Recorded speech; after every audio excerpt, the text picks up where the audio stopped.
Self-blame, study, and the proper attitude toward life. 1. The attitude toward mistakes. Everyone makes mistakes. What matters is not to torment yourself with guilt when you discover a mistake, but to value the very fact that you recognized it. Realizing a mistake is enough.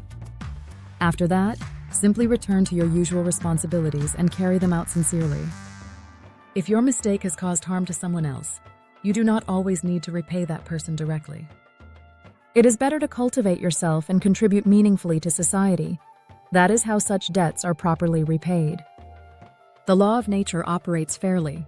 Even if you do not act directly, matters will be resolved in another way. 2. The limits of self-blame and expectations. Self-blame essentially arises from desire. When we set expectations that go beyond our actual abilities or circumstances, disappointment and guilt inevitably follow. But society itself is never distorted. There is always a reason why life feels difficult at a given moment. What matters is not blaming society or resenting others, but examining the faulty habits and shortcomings within ourselves and correcting them. Heaven helps those who help themselves. If you make sincere efforts, results will surely follow. Do not lead with expectations. Instead, devote yourself steadily to the process. 3. The proper way to study. Study is not simply reading books and accumulating knowledge. It is the process of grasping the key thread and organizing it. Just as trees grow with a rhythm of growth and pause, so too does learning progress through stages of focus and consolidation. Do not cling to every detail. Rather, discern and arrange what is essential within the flow. This is the proper way to study. The same applies to conversations with others. Do not fixate on each word, but perceive the essence within the larger context. At some point, the answer will become clear, and the direction of life will be ordered. 4. The importance of dialogue. What is most important in life is to have relationships where true dialogue is possible. In marriage, between parents and children, or among friends, if dialogue does not flow, the relationship cannot be helpful.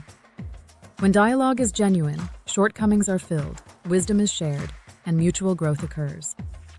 If you cannot find common ground with someone, it is wiser to keep some distance rather than forcing the relationship. When you are with those with whom dialogue flows, you are freed from loneliness and gain wisdom for life. 5. Habits and self-reflection. The root of human difficulties lies in bad habits. Small, unhealthy habits, when repeated, accumulate and distort both environment and relationships. Therefore, true study is the act of examining and correcting one's habits. Prayer or spiritual practice, too, should not be empty rituals, but processes that reveal and correct faulty habits. 6. The later age and humanity's mission. Today we live in a knowledge-based society, the later heaven age. Unlike the past, we cannot survive through disorder or unchecked desire. Progress is possible only within accuracy and honesty. In the future, building a welfare society will become humanity's crucial task, a mission to be shouldered by those who live according to the spirit of Honggik Ingan, to benefit humanity. Individual effort should not serve only oneself, but move in a direction that benefits all humankind. Even something like keeping a blog should not be regarded as a mere hobby, but as a record that may remain for future generations and contribute to the common good of humanity. Chavoen! Conclusion: self-blame is a habit we must discard. Recognizing mistakes and correcting them through practice is true study. By abandoning excessive expectations, persevering steadily, and growing within relationships of genuine dialogue, we transform ourselves. When we change bad habits and live lives that contribute to society and humanity, then our study and our lives reach their true completion. Self-blame, study, and living the right way. 1. How to deal with mistakes. Everyone makes mistakes. What matters is noticing them, not beating yourself up. Once you recognize a mistake, that's enough. Just return to your responsibilities and do your best. Even if you hurt someone, you don't always need to repay them directly. By improving yourself and contributing to society, you naturally repay your debts. 2. The trap of self-blame and expectations. Self-blame often comes from unrealistic expectations. When we expect too much, we end up disappointed. Life isn't unfair. There's always a reason for our struggles. Instead of blaming others, we should reflect on our habits and change what's wrong within us. 3. The right way to learn. Study isn't just about collecting knowledge. It's about seeing the bigger picture and finding the key points. The same goes for conversations. Don't get stuck on every word, but look at the overall meaning. Then the answers will naturally become clear. Share the power of dialogue. Good relationships are built on real dialogue. Whether with family, a spouse, or friends, honest communication helps us grow together. If dialogue doesn't work, it's better to keep some distance. With the right people, we find wisdom and overcome loneliness. Habits and self-reflection. Most problems come from bad habits. Small habits, repeated over time, shape our life and relationships. True study means examining and correcting our habits. Even prayer or spiritual practice should help us discover and change those habits. 6. Our mission today. We live in a knowledge-based age where greed and disorder no longer work. Only honesty and clear principles will move us forward. Humanity's mission is to build a society that benefits everyone, a spirit of Honggik Ingun, living for the good of all. Even simple records like a blog can become seeds that help future generations. Ami. Conclusion. Don't dwell on guilt. Instead, correct your mistakes, build good habits, and keep learning. Grow through honest dialogue and live in a way that helps society and humanity. That is the true purpose of study and of life. This is the story based on the above articles, The Weight of Stones. In a narrow alley on the outskirts of Seoul, there was a small metal workshop filled with the noise of machines and the smell of iron. Inside, 48-year-old Jang Min-soo lived each day as if merely enduring it. Min-soo had once been known as a faithful family man. He worked steadily at a company, supporting his wife and 2 children. But a few years ago, a single mistake shattered his life. He mishandled important documents for a client, causing heavy losses, and was fired because of it. Why do you always mess up at critical moments?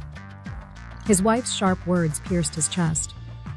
Soon after, she left, taking the children with her. Min-soo blamed himself constantly.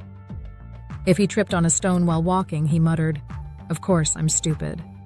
When he cut his hand on the job, he said, "Why was I even born?" The shadow of his mistake had swallowed his entire life. Datta. One day, he stopped by an old noodle shop next to the workshop and happened to speak with the elderly owner. "You look like a man carrying a heavy stone on your back," the old man said with a smile as he served noodles. "If you've realized your mistake, that's enough. Don't carry the stone forever. Put it down." Anger rose in Min-soo's chest. "That's easy for you to say, but my life is already over." The old man looked at him quietly, then pointed to a worn calendar hanging on the wall. "Just like this calendar, life gives you a new page every day. Yesterday's stain isn't today's answer." Ka-ka-ka. That night, Min-soo reflected for the first time in years. He realized he had been carrying a stone all along, his self-blame. Instead of fixing his mistakes, he had been pressing himself down under their weight. The next day, he began small changes. When a coworker made a mistake, instead of snapping, he said with a smile, "It's okay, I've done the same." He tidied up old tools and focused on what I can do today. Mistakes still happened, but the stone in his heart grew lighter. Months later, he grew close to a new worker at the factory, a young man named Junho. Junho was full of complaints. "Life is unfair. No matter how hard I try, only the rich win." Min-soo saw his old self in the boy. He told him, "The world isn't unfair. It's our habits that twist the road. Don't waste time blaming yourself. Look inside and fix what's wrong there first." Junho didn't reply, but something in his eyes shifted. Over time, Minsu regained respect as a steady worker. He didn't earn much, but through honest dialogue with his co-workers and correcting his habits one by one, he found new direction. One evening, turning off the factory lights, he stepped outside and looked up at the sky. "Heaven helps those who help themselves," he whispered. Now he understood. Self-blame was like a stone. You had to lay it down before you could walk forward. He was no longer the man bent beneath the weight of stones. He was someone who had learned to find the rhythm of life, to fix his habits, and to walk on without blaming the world. That was the proper way to live. Dr. The End.